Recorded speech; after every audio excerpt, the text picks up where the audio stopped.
Lezisebenzi ezenza umsebenzi omqoka kuloMasipala zingenele umbhikisho zifuna kufezwe ezethenjiswa kona. Lokhu imihlomulo yeCovid-19 kanye nokubeka impilo yazo engcupheni. Izingxoxo phakathi kwazo nomqashi zibhuntshile izolo.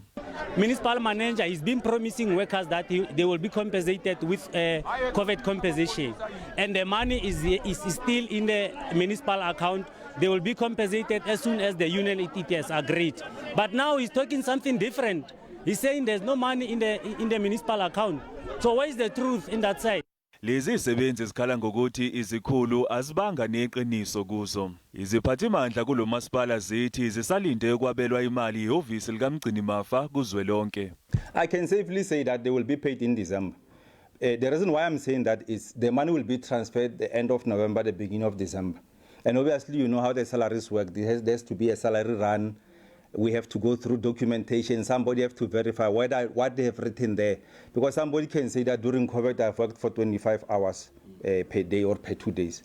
Izisebenzi zimile kwelokuthi angeke zilibhade emsebenzini kuze kube kuhlangatshezwana nezimfuno zazo.